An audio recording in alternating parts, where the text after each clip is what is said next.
playing with older guys when I was younger, getting scored on, they kind of like didn't sit with me well. Taking shots, they need to be tacking inside. That'll help the field goal percentage. Jacob Myers here with Jamir Watkins, Florida State wing, one of the top returning prospects in college basketball. Before we get into some of your recent success, going through the draft process, deciding to return to Florida State, let's maybe break down the origins of your basketball journey. Introducing me to the game was my father. I actually learned how to walk chasing after a basketball. Like, he was just playing around with me and stuff. He told me that I learned how to walk chasing after a basketball. Ever since, he just been pushing me along the way. You know, him and my mother wasn't together for a long period of time. So whenever I was with him, I would just in the gym and stuff, trying to go to the parks, seeing him playing against older guys. So I got to see the physicality of how older guys play and stuff. That's kind of where I got my jump shot and stuff from. And yeah, it's just been that ever since. You know, looking back at your basketball journey, is there a distinct moment where you kind of think all right, that's when I started taking it seriously? I would say I wouldn't say. I would say around high school, when going into AAU and stuff. I kind of saw all my friends, teammates and stuff getting offers. So I just wanted. It just showed me I had to work a little harder. I was taking the game serious, but it was all just fun and games at the time. So once the offers started coming in, that's when I really figured out that I had to continue to put in work, because there's other guys out there that's working as hard as me. Looking back at VCU, what sticks out the most? I would say really just how connected we was, and really how me getting hurt, it kind of showed me the game in a different way. I kind of got to learn a lot about myself off the court, and it kind of just showed me how it kind of slowed the game down for me. Just seeing it, having to watch the whole season, just being hurt, it kind of humbled me. And once it was time for me to get back on the court, I kind of knew what I had to do, what kind of work I had to put in, what I need to be working on to make the team successful. Gotcha. Yeah, the court awareness definitely sticks out on defense. We'll get to that a little later. So you do end up going in the transfer portal, and you ended up at Florida State 2 off seasons back. What kind of went into picking Florida State, Coach Leonard Hamilton? Really just seeing how many guys they put in the league in my position. Coach Ham was big on not just looking at basketball wise. He was big on me getting my degree and stuff, graduating from college and stuff like that. I'm gonna be the first in my family to do that. So that was big for me and my mom when he said that. And just going through the whole transfer portal process is it get hectic. So with them being the most consistent throughout the time, I would say that led me going over there. You know, they had a rough season the year before I came. So just me taking on that role, trying to step into a new role and help the team, help Coach Ham get back to what was normal at Florida State. So your redshirt junior season this past year at Florida State, maybe not the most successful team-wise. You guys sought out to had some adversity. What were some lessons you learned, maybe being more of a go-to option offensively and then still carrying that load defensively, guarding multiple positions? Obviously, you guys have a switch-heavy scheme. I would just say, me just going out there playing hard, showing other guys that I'm always had their backs. Just trying to set a good example, lead by example. I mean, and just play hard, try to rally up as many guys I can to get on board with me, just playing hard, trying to leave everything out there for real. Gotcha. So you did declare for the draft after the season. Was there kind of a moment where you started to realize, all right, I'm really close? I would say I was real confident throughout the whole process. I would just say the feedback that I was getting wasn't bad, but it wasn't what I was expecting. But it was my first time going through that, so I wasn't really too down on myself. I was just I talked to my family and stuff, and we just took it all in, and we rather that I go back for one more year, finish out, graduate, and just go all in throughout this next summer. You talk about the expectations being maybe a little bit different than what you thought. What were your takeaways through that process? Talk about the feedback. Worked out with 5 teams, right? Yeah, I would say the feedback that I really got, it was really just me just maturing in the ball screen roles, being consistent, shooting threes. I would say that was something I've been big on this past summer. And I would just say, as far as like just the whole process, it just pushed me like it pushed me a lot to just. I feel like it put me ahead, coming back. But it was a tough process because like after the season, like I took a little break off, but going back, rallying up and getting right into it, like I was a little behind, like conditioning wise. So I just feel like going into it next summer, I will be way more prepared because I know what I'm going into. I know what to expect, but just the work. I feel like the workouts. I had good workouts. It was nothing like I wasn't really too shocked about anything that was going on. It was just like the feedback that I was getting. It wasn't what I thought I was going to get at the time. So when you guys are going through the process, you have to deal with a lot of noise, whether it's from an NBA team, agent, you got family, friends, Yeah. media. Aside from the feedback and maybe criticism from others, what were the things you thought you showed NBA teams? I would say just that I'm always gonna work hard. I'm gonna play on both ends of the floor. I'm a rebound. That's something I do really well. Rebounding, just defending multiple positions. I feel like Florida State put that like pushed me on that. Being able to switch. That's something that translates to the NBA level. And I feel like throughout the workouts, I was shooting it like pretty well. Like I think I beat a record going down in Denver's workout. Shot it well at Milwaukee. It was just like a lot of good stuff that was happening. But unfortunately, I just wanted to take another year so that I will go back into this season with more confidence and just get more prepared for the summer. You also played in the combine in Chicago. What was it Hmm. like? I mean, you mentioned the injury you had earlier in your college career, fighting adversity, starting at VCU. First off, like, what did it mean to you to get the direct invite to the combine? Because like, there's a lot of players that enter the draft and they don't get invited to Chicago like that, especially not directly to the combine. They got to fight Yeah. for their spot in the elite camp. Yeah. So, what did that mean to you? I mean, getting that invite, I wouldn't say I was shocked. I know I put in the work to be there. I would say I was just blessed. Like as soon as my agent called me, I straight called my mom, just let her know. We was both like laughing, like we kind of knew like the moment would come, but we just was staying like humble, staying down. I would say just going into the combine, it was fun for real, just seeing all the top players, seeing guys you see on social media and stuff like that, and just all of us being in one building together. Like it was fun for real. Got to pick like guys' brains and stuff. It was a fun moment. Is there a matchup or a workout that sticks out looking back? I would say probably Milwaukee's workout. It was intense. There was a lot of guys in there, and I felt like that probably was my best workout. I got a lot of good feedback after that workout. What was that feedback? Just like how I was able to like guard multiple positions, shoot the ball well. I was getting off the ball quick, like showing that I could play without the ball, play on the ball. It was just a lot of good feedback. And then I had like good interviews and stuff.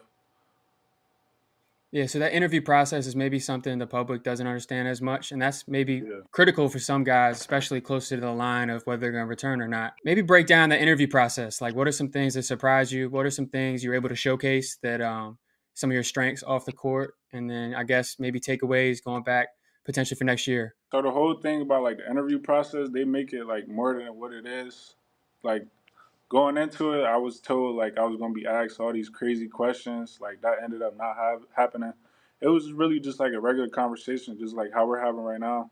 It's a regular conversation, just talking about my off court life and just like how I was just breaking down like how I'm a family guy, my hobbies outside of basketball and stuff like that, and just like showing them that I have confidence in myself, for real. So this year it was kind of a frenzy, to be honest, with the portal deadline and the way kind of college basketball is now. It's in your best interest to enter the portal, especially if you're in the process. God forbid something happens, or there's so much coaching changes and stuff. Hmm. So kind of walk us through your perspective a little bit. Like you're getting all this frenzy on Twitter because you're in the portal. Obviously, I've heard your perspective that you're kind of loyal to Florida State the entire time, but maybe Yeah, walk us through like late in that process when you're getting to making that decision, and then also have to deal with all the transfer portal nonsense. yeah. So like that was probably like my hardest time. Like that was like one of like I felt like one of the biggest decisions I had to make. Just like it being so late and just like all the guys calling you throughout the portal, everybody telling you to stay in the draft. Like I really just like try to stay like stick to my like inner circle, listen to people that's been around me and stuff like that. So me and my mom just had like long talk and stuff like that. I actually had her deal with like the transfer portal stuff because that was like too much. I was gonna hear from so many schools, and I didn't want to like have to have hold all those conversations and stuff like that. So I would say really just like the portal. It was it's just crazy as it is for real. So yeah, I ain't want to deal with none of that. Yeah, I don't blame you. But so you ultimately made the decision to return to school, return to Florida State, play for Coach Hamilton. What were the factors that ultimately led you to delay that gratification of going through the draft? Hmm. Obviously, there's different feedback, and everyone has a different parameter of when they want to make that transition. I talked to some guys; they want to be guaranteed first round. Some guys want to be on a two-way. Like there's different things. What was the kind of the parameter for you making that really tough decision? So the biggest thing for me is like I was really I wasn't trying to settle for like anything past like second round. Like I know like how hard I worked to get to the point that I'm at right now. So there's no point in like me settling. I understand now that it doesn't really matter like when you get drafted. It depends on like where you get drafted. That matters the most for real to like really up your status and stuff like that. Because there's guys that went undrafted and are now like one of the highest paid. Like so, I wasn't like just going through that process. It was like a learning. It was a big learning state for me. So like I would say, I wasn't. Yeah, I just really wasn't trying to settle for nothing like past like second round and stuff like that. So me just coming back, taking the feedback that I got and just applying like the work that I put in to like be consistent with it throughout this whole season. I know I could put myself in a way better position going back into it this summer coming up. Yeah, for sure. I got a lot of respect for you to land that. I mean, that's tough. I talked to Nick, who I feel like you might have been matched up with him a couple workouts. He was in a similar Yeah. spot. Mhm. Like that's tough mentally. You gotta be really, persistent and mentally tough to make that decision. But on the bright side, let's break down when you told Coach Hamilton and the Florida State staff that you were coming back. Well, Coach, me telling Coach Ham, I feel like that probably lit up his day for real. Cause like me and Coach Ham real connected. Like we kind of got like the same personality. Like we all chill, laid back.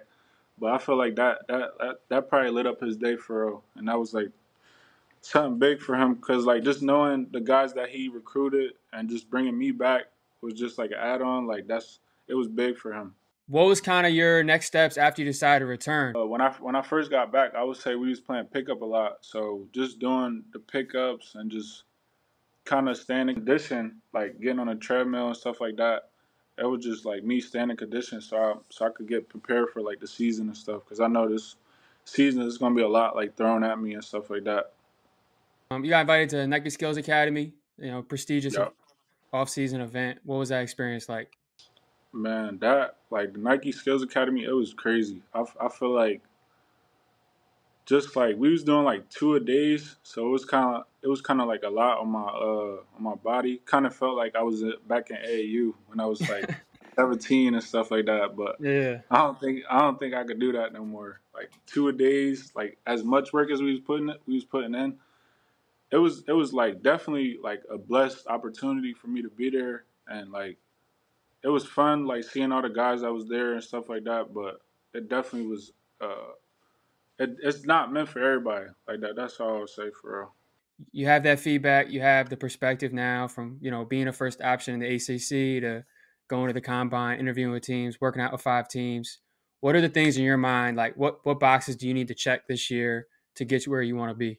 Boxes that I'm really focused on checking off like throughout this year, I would say being in the conversation of like defensive player of the year, um, you know, leading my team again and like rebounds and stuff like that. First team, and just us making it far in the ACC tournament and definitely getting back like to the NCAA tournament because like I've been there twice, but I gotta get that feeling with Coach Ham and just get him back to the tournament. How do you think your game has evolved just overall throughout college?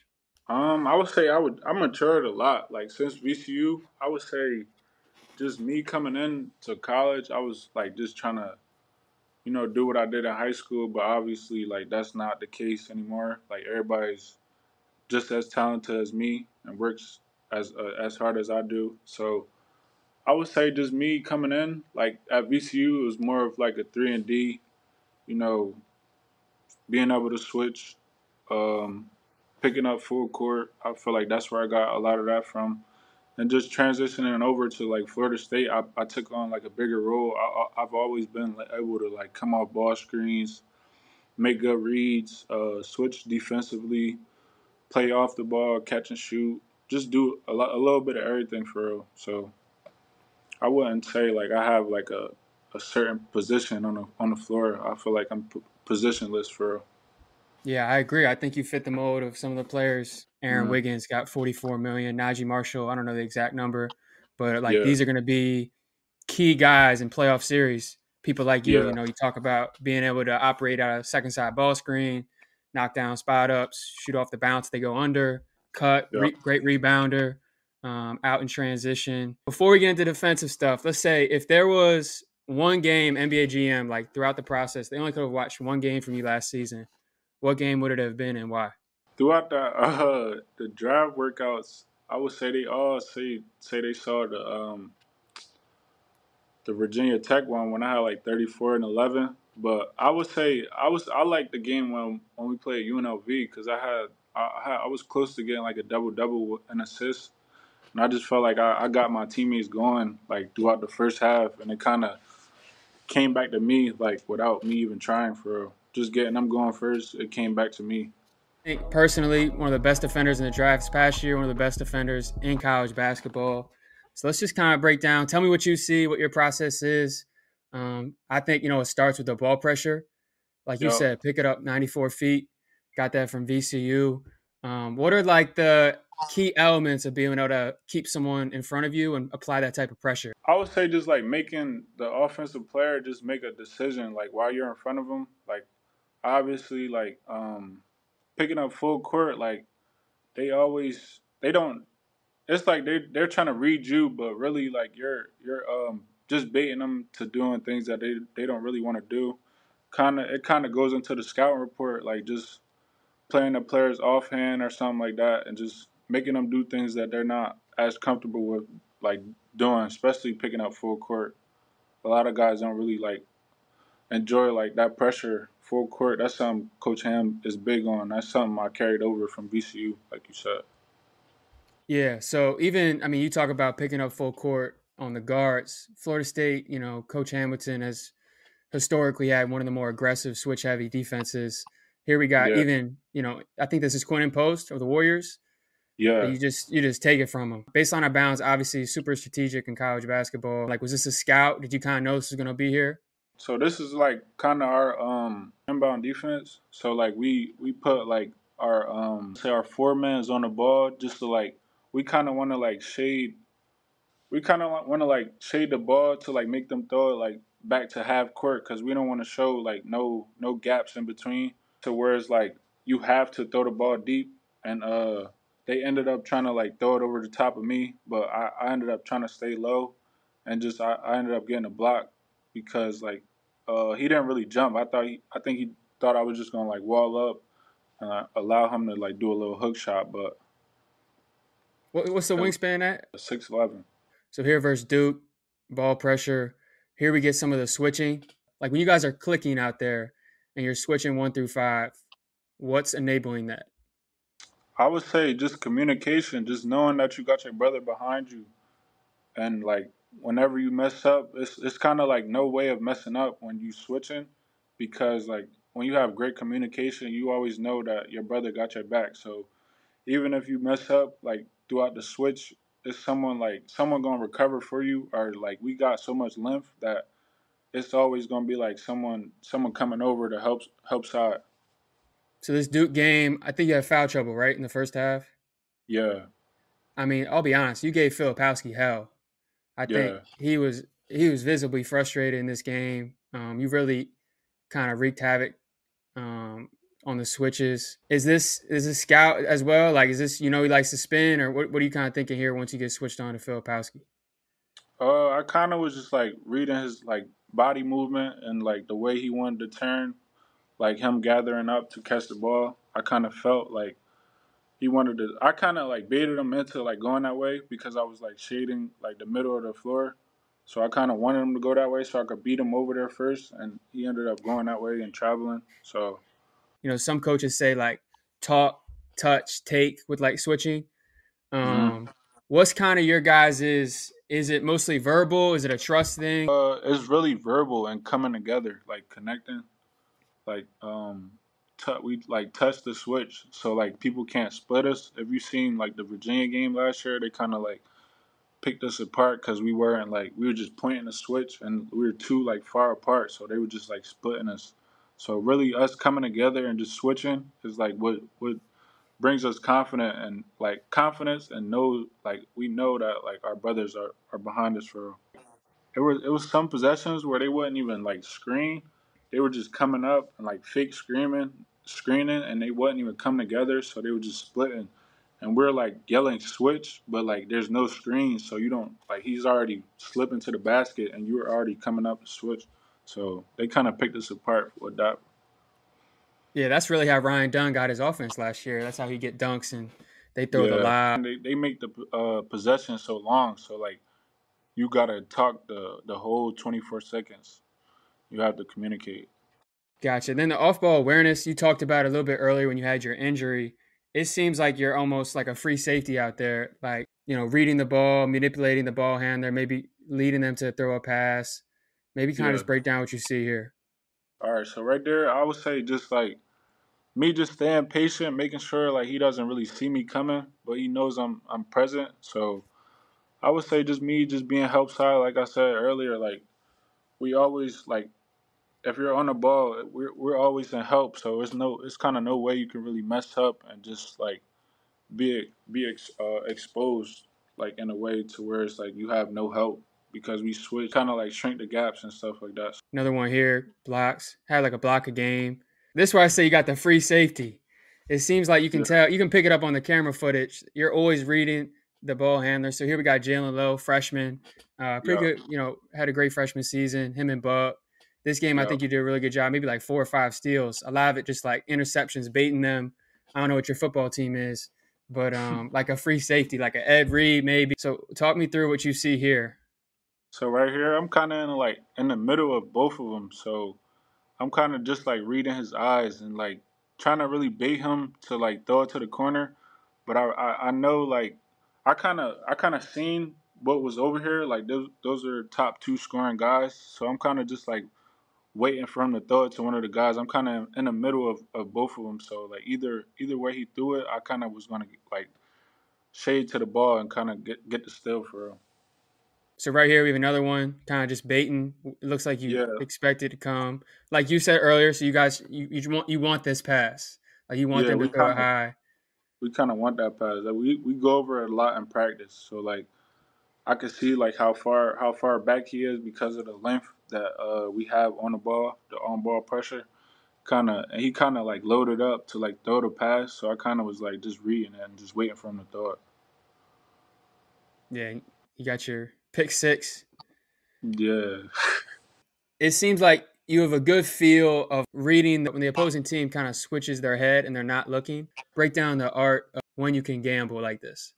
So right here, I would say he turned his head like as if like they were playing a 2-man game on that side, but like my matchup kind of went over the top, and I don't think they were expecting that, so I kind of just took a gamble for the ball and ended up getting it.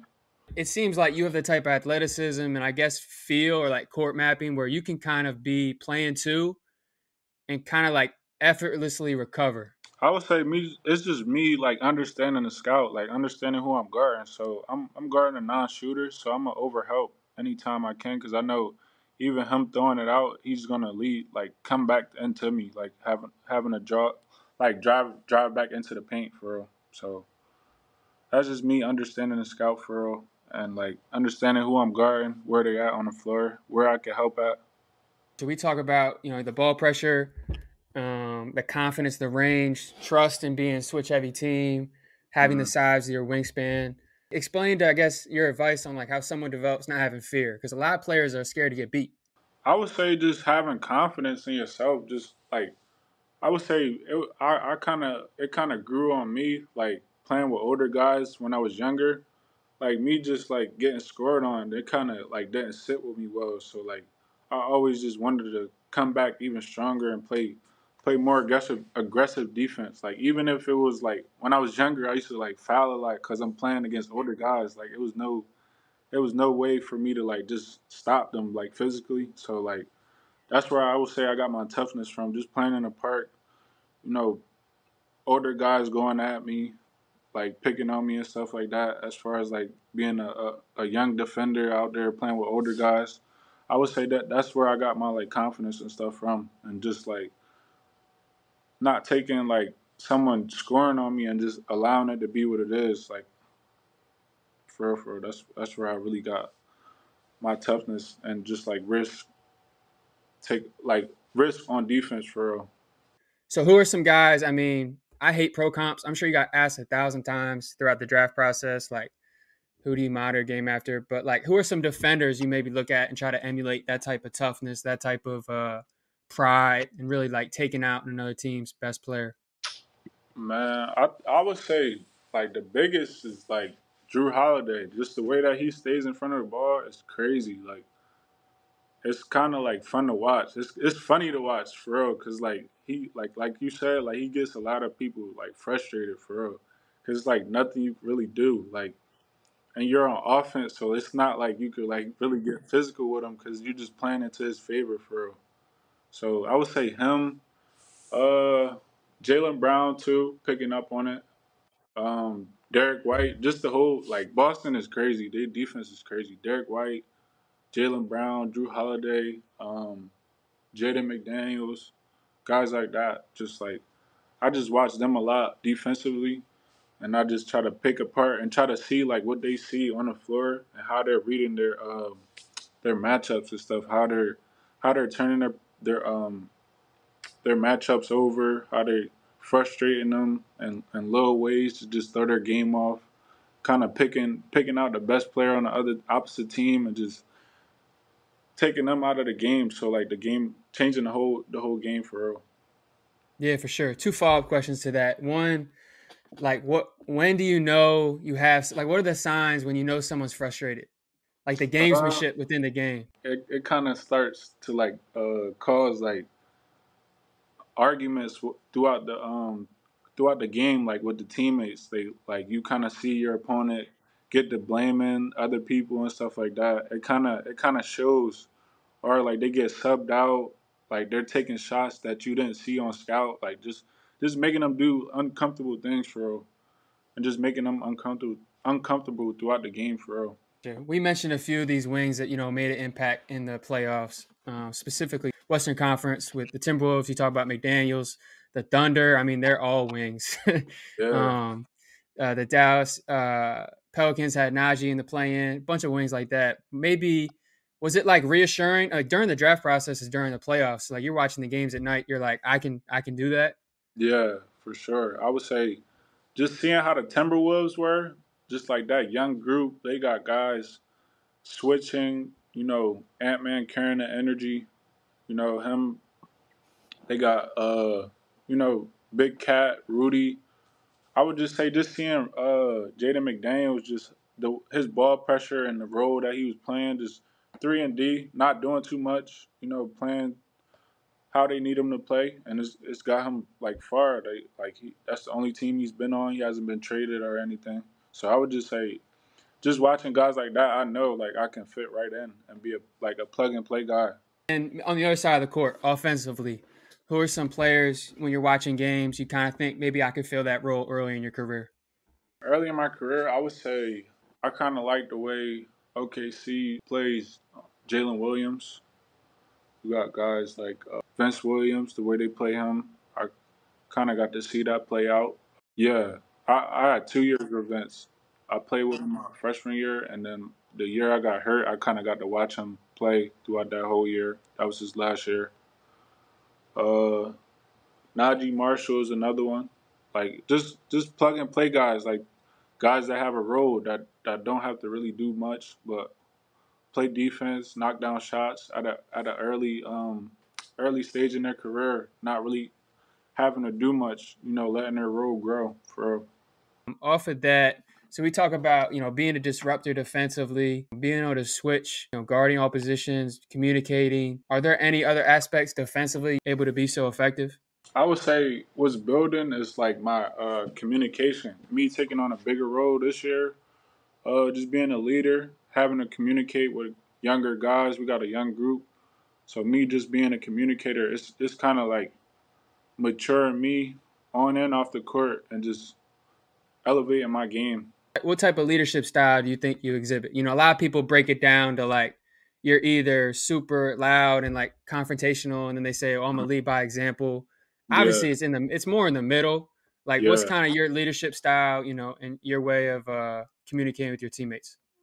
So before I would say it was always lead by example, but as I kind of get older, I kind of got to lead like more verbal, just to like let guys know, because like everybody doesn't have like really the IQ that I would say I have. So it's kind of hard to lead by example because they don't really see it how I see it. So I kind of just like break it down to like different players on how they read the game and stuff, and just be verbal, like walking my guys through stuff and things like that. Yeah, a lot of posters this year. Like, Yeah, let's break down a pair. I think I got two of these. You talk about not playing with fear. I think that yeah. translates on offense too. Really right here, just seeing how he went under the first ball screen. He kind of was biting to get over the next one, so I kind of just did like a little regular in and out, and I kind of saw how nobody was in the gap, so I just took off. Like this game right here was like a must-win game for me because it was like championship game. We kind of was like getting back on track to like having a good year. We were 3-1, so Yeah, yeah, early. that was that was a big game right there, and that dunk was crazy. Yeah, that dunk was crazy. It was a great win against a team that ended up having 3 draft picks, Yeah, 2 wings. yeah, All right, we got the last poster here. I think. Yeah, it's in transition, so press break. yeah, So this was a close game at yeah, Miami. This is like maybe December, maybe January. yeah. This was Um, closer to the end. Yeah, this was crazy. This was like a press break, so they were trailing. They were trailing. I think the whole game. So they went on like a crazy run. It was like I think they went on like a 13-4 run, and like the crowd just went crazy. So like this was like a little silencer for real. So like they were trying to press us to turn us over, and I just seen like how he was trying to like play in the middle in between two. But like once I took like that first dribble, my adrenaline was like rushing so high. Like I just took off. Like and he ended up getting a hand of the ball, but I ended up just like pushing it through and just like dunking right on him. So it was crazy.